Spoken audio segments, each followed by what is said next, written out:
Bom dia, boa tarde, boa noite. Esta é mais uma edição de Pedro e Cora, desta vez, nesta semana, tratando de grandes processos judiciais. Pedro e Cora, como vocês sabem, toda terça-feira, toda quinta-feira, no canal de YouTube do Meio ou então na sua plataforma favorita de podcast. Eu sou Pedro Dória, ao meu lado, virtualmente hoje, está minha grande amiga Cora Ronen. Cora, grandes processos judiciais? Sim, senhor.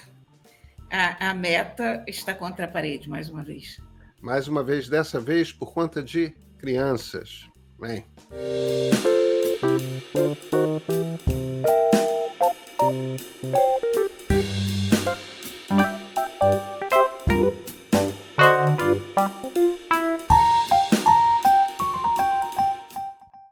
Cora Ronen, 33 dos 50 estados americanos processando a Meta por sedução de menores. A gente pode descrever assim? Eu acho que pode. Eu acho que pode, sim. Que é, essencialmente, eles alegam que esse não é um processo antitruste, esse é um processo novo que saiu essa semana. E o objetivo não é desmontar a empresa, não é questionar monopólio, mas é um argumento que a gente ainda não sabe qual o nível da consistência que o argumento tem, mas o que eles dizem, em essência, é que as plataformas da Meta, em particular Instagram e Facebook, usam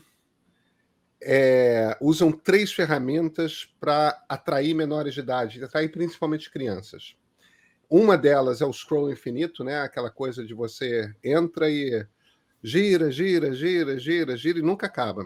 Sempre tem coisa nova. A outra é notificações constantes no celular, fica piscando, tem coisa nova, tem coisa nova, tem coisa nova, tem coisa nova, tem coisa nova. E a terceira coisa é o fato de que, a partir disso, a partir do uso dessas crianças, a Meta estaria armazenando informação a respeito de como crianças usam essas plataformas e fazendo análise disso, embora em inúmeros estados americanos esse tipo de você fazer você manter, você segurar as informações dessa forma, você coletar dados de crianças seja ilegal. Tem um argumento aí que é importante lembrar para as pessoas. Muitas vezes, eu não sei o quanto que todo mundo que nos assiste tem filhos, lida com crianças que têm celular na mão, né? Ou pré-adolescentes e tal. Eles não sabem muitas coisas. Eles muitas vezes não sabem, por exemplo, desativar a notificação, né? Tem uma certa ingenuidade no uso desses aparelhos. Se você não vai lá e ensina, muitos não sabem. Então, de certa forma, a gente fica muito fazendo aquele discurso, né? Não, eles são nativos digitais, os adultos é que precisam de ajuda. É distinto, é diferente. Tem um nível de ingenuidade que é da natureza de você ter pouca idade, né? De você ser criança, de você ser adolescente, que tem uma certa imaturidade, uma certa ingenuidade que cala mais fundo, né? Você, por exemplo, tem a questão de meninas adolescentes que são muito suscetíveis às fotos, aquela coisa da autoimagem, a se sentir mal, em alguns casos, entrar em depressão por conta da constante comparação de si mesmas com outras meninas que vêm cheias de filtros no Instagram, por exemplo, né? Já teve suicídio por causa disso. Já teve suicídio por causa disso. É mais de um. Mais de um que você nunca pode atribuir apenas a isso, mas os médicos, em mais de um caso, dizem, olha, isso aqui fazia parte do processo que levou essa menina ao suicídio. Tem alguns casos assim. Você sabe, eu acho que o que me espanta não é que 33 estados tenham entrado com esse processo. É que 17 não estejam participando dessa ação. Porque é tão, obviamente, nefasta a ação das redes sociais, e não só em relação às crianças, mas, sobretudo, em relação às crianças. Olha, Pedrinho, nós estamos longe de ser crianças. Então, olha, isso já ficou nas brumas do tempo. Mas a gente vê como qualquer ser humano está mal preparado diante das redes sociais. O fenômeno avassalador que isso se tornou e a falta de responsabilidade das plataformas é muito chocante. É óbvio que tem alguma coisa aí profundamente errada, é óbvio que deve haver formas de consertar isso. Aliás, aquela whistleblower do Facebook que teve aqui no Brasil, ela disse com todas as letras que o Facebook tem ferramentas para consertar essas coisas, mas há um problema com essas plataformas todas, é que há uma priorização de uma única coisa, o lucro. O resto não é contemplado. Então está errado. Quando você tem um troço desse tamanho, que tanta gente usa, do qual tanta gente depende, que tem uma influência tão grande, o mínimo é que você assuma alguma responsabilidade pela forma como isso vai no mundo, pela forma que isso é usado, sabe? Não é possível. Quando você tem um automóvel que começa a dar ruim, tem que fazer um recall, por exemplo. Claro. Os fabricantes são processados, são obrigados a tirar aquele troço que não está funcionando. Agora você tem essas redes sociais profundamente descarrilhadas e perversas e não há recall, e ninguém é responsável. E toda vez que um Zuckerberg desses da vida vai ao Congresso, ele foge com evasivas para cá e para lá. E você, na verdade, não vê nada acontecendo para resolver isso. Nada. Pois é, com meus filhos é TikTok, eu tenho 3 filhos, a Laura é adulta, tem 21 anos de idade. Sim, Laura já não conta. Eu não tenho que me meter no que ela faz ou não da vida, né? Se consultado, evidentemente, eu estou aí, mas essencialmente a Laura é uma mulher. Ela faz suas escolhas. Agora eu tenho 2 filhos de 12 e 13, idade próxima dos seus netos mais novos, né? Eles regulam com eles. Eu tenho profundos debates internos a respeito de rede social e eles, em particular do TikTok, que é o que eles gostam, porque, por um lado, eu tenho um certo trauma de tendo sido filho de cariocas de uma certa cabeça, de uma certa época. Meus pais consideravam particularmente nefasta as possíveis influências da televisão em uma alma tão inocente quanto a minha. Eu fui vítima disso. Pois e isso quer dizer que eu podia ver algumas coisas, mas tinha um monte de coisas que meus colegas de escola viam e eu não via. Então, eu não tinha televisão, era mais radical ainda, consegue imaginar? Eu vou te dizer, Cora, até meus 5 anos de idade eu não tinha televisão em casa, porque meus pais eram contra a existência de televisão. Quando meu pai, que é acadêmico, foi para os Estados Unidos, a gente foi para os Estados Unidos, eu fui alfabetizado lá. Aí eles puseram uma televisão em casa que só ficava na PBS, eu só ficava vendo Sesame Street e Mr. Rogers. Para quem conhece a cultura de televisão americana sabe o que é isso, mas são as coisas mais inocentes que você possa imaginar na vida. Mas aí eu podia ver a televisão à vontade, desde que eu nunca tirasse da PBS. Mas era lógica de aprender rápido a língua. Não que uma criança de 5 anos tenha dificuldade de aprender qualquer língua, aprende muito rápido. Mas entrou por causa disso. Aí depois, quando a gente voltou para o Brasil, tinha televisão, mas eu podia ver assistido do Pica-Pau Amarelo. O ponto aqui que eu estou querendo fazer tinha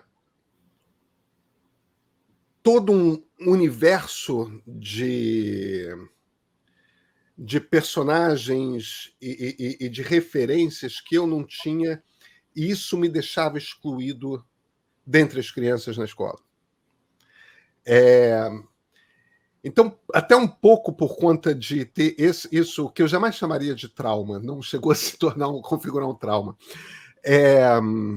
Mas por conta de eu lembrar como que me doía quando eu tinha lá 7, 8, 9 anos,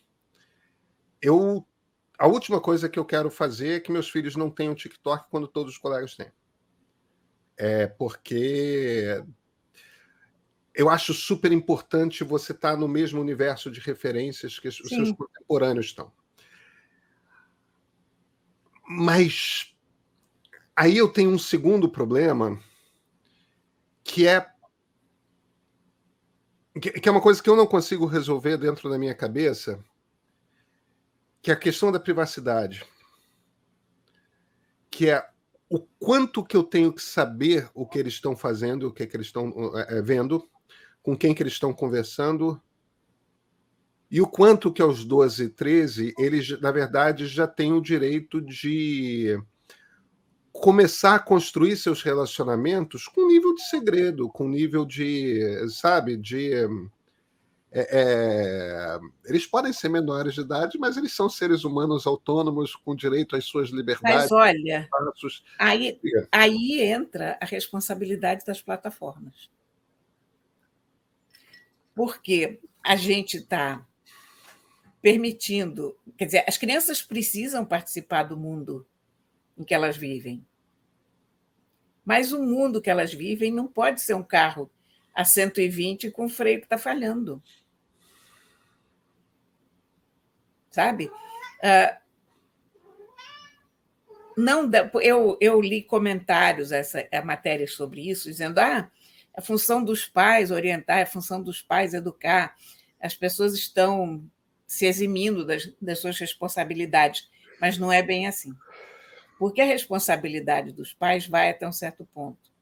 Mas você não pode estar 24 horas acompanhando o que teu filho vê na internet. Por essa parte já de uma certa privacidade, a que eles devem ter direito, e outra porque você tem a tua vida também. Porque não é saudável para uma relação pais e filhos, um pai e uma mãe que estão o dia inteiro verificando o que os filhos estão fazendo online. Isso não existe. Agora, é de se supor que quando eles entram numa plataforma, enquanto eles estão, sei lá, no Wild West, quando estão na internet sem lugar nenhum, ok, se forem um gênio e forem para a Deep Web, perigoso.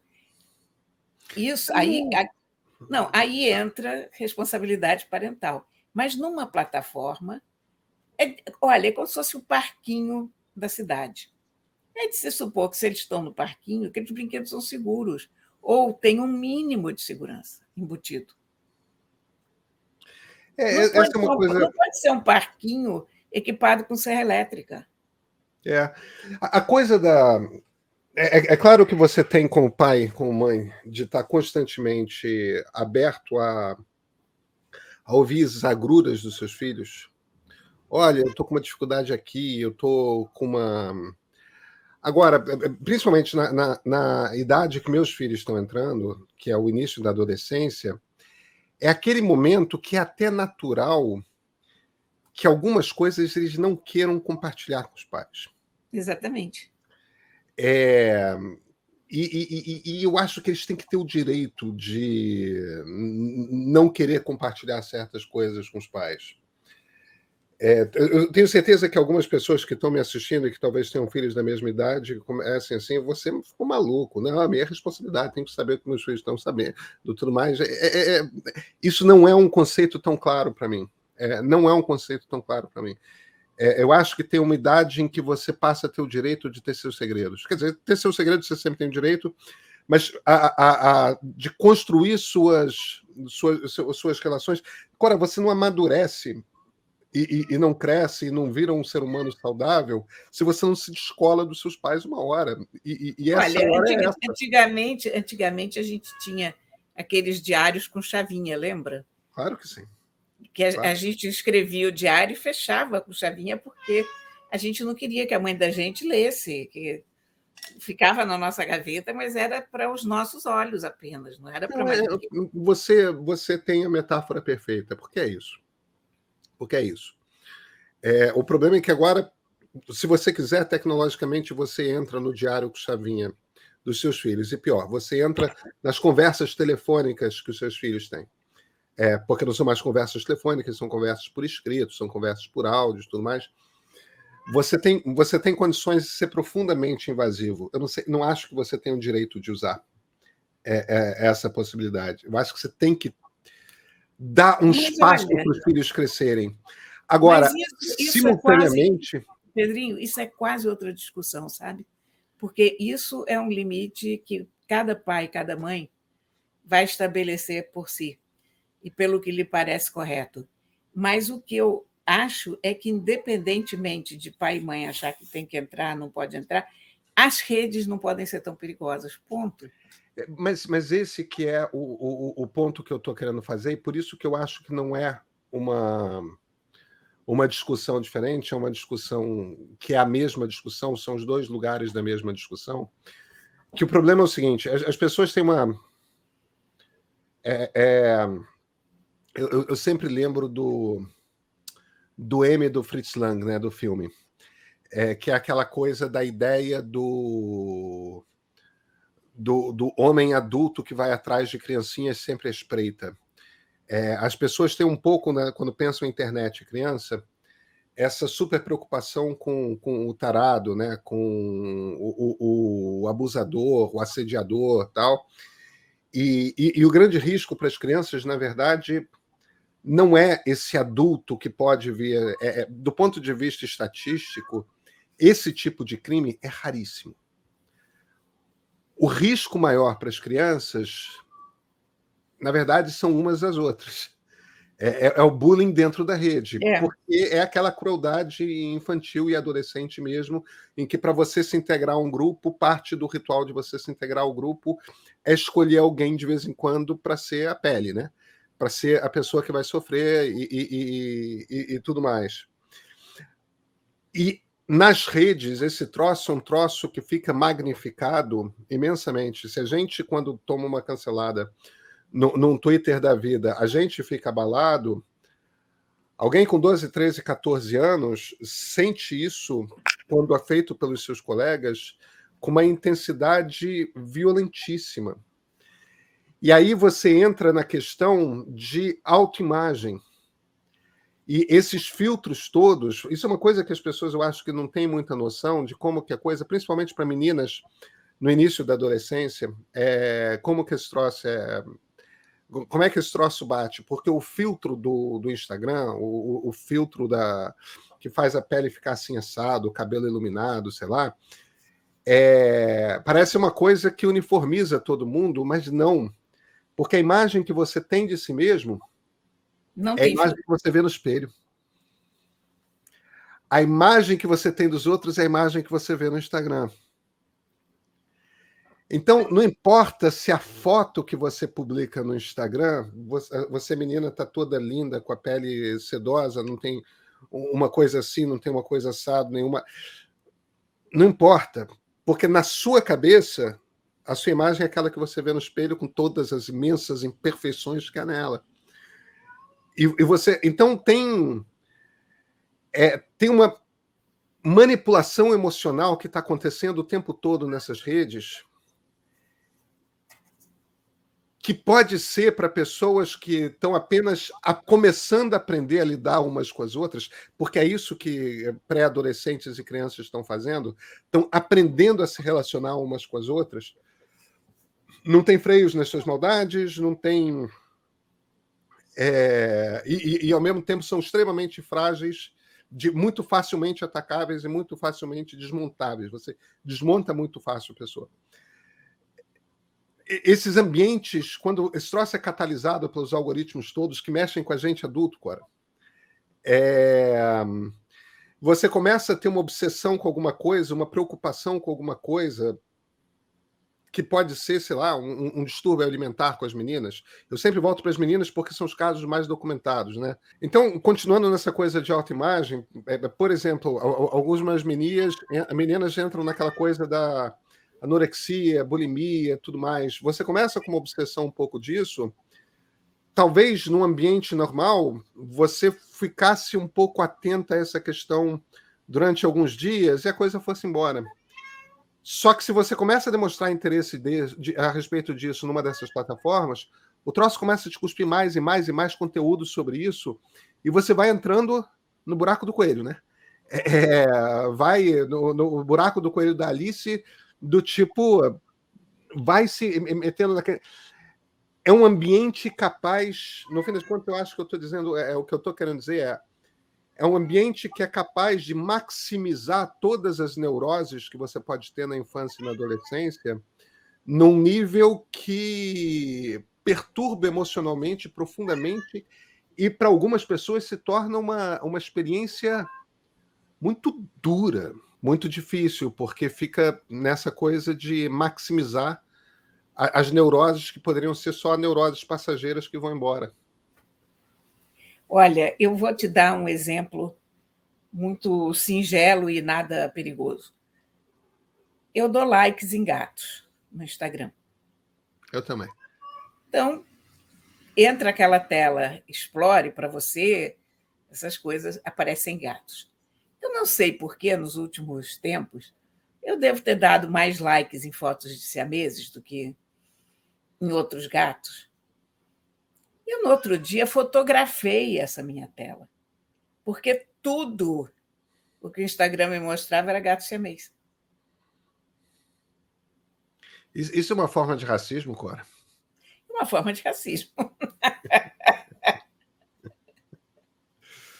Olha, a gente está rindo, mas você tira o siamês e bota a bulimia, bota a anorexia, bota crianças que se cortam,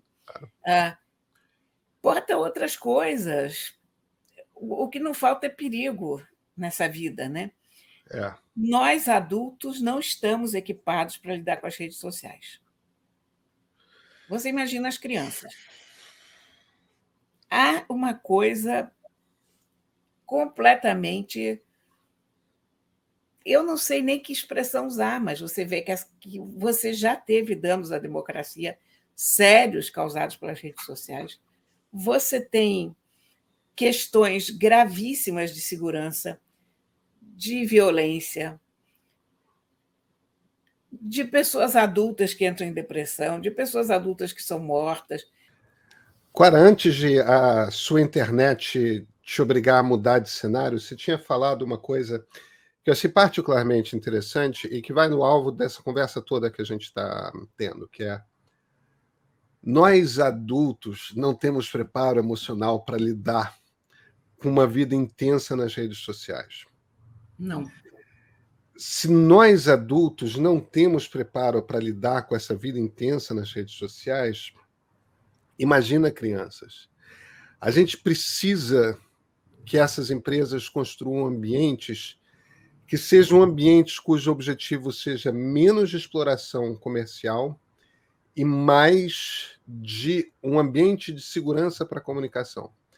Aí alguém um pouco mais cínico poderia argumentar: mas as empresas não têm obrigação disso, elas, no fim das contas, são empresas têm que fazer dinheiro. Tudo certo.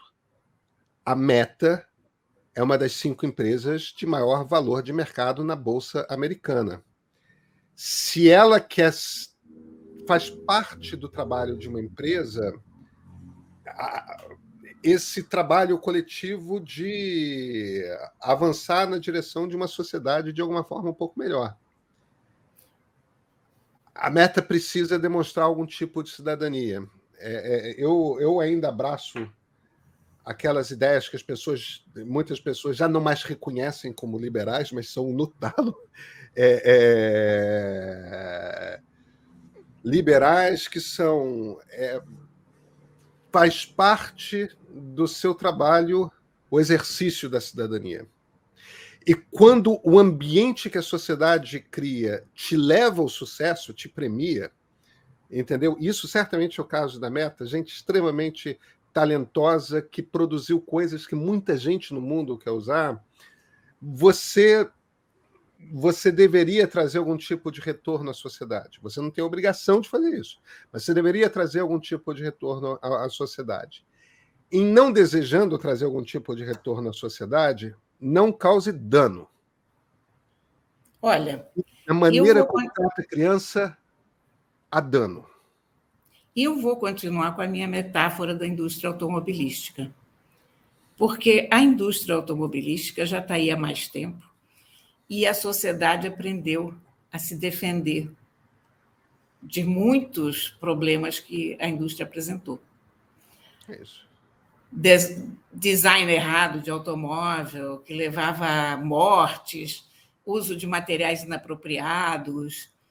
Se você vê como evoluiu a questão da segurança no automóvel, isso não foi porque as empresas são boazinhas, ou elas também não tinham obrigação nenhuma de fornecer um automóvel seguro, porque, em tese, você é maior de idade, você entra no carro e você dirige, e se espera que você não bata no próximo veículo, que você não caia pela ribanceira. Se isso acontecer, foi desígnio de Deus, a indústria não teve nada a ver com isso.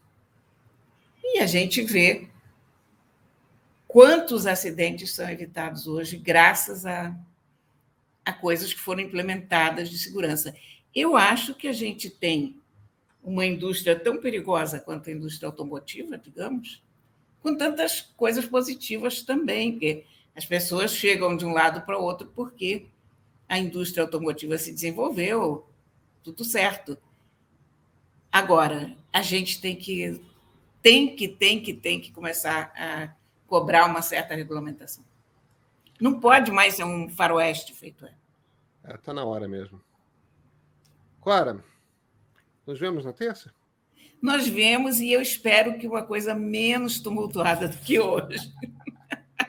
Parte do tumulto, a culpa é minha, porque tive que fazer um bate-volta em São Paulo e a gente não conseguiu se encontrar no estúdio, que eu cheguei tarde.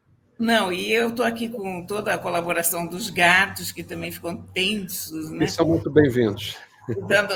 Temos até o Toró aqui do nosso lado, ó, que não aparece quase nunca, mas... Toró, olha para cá. É.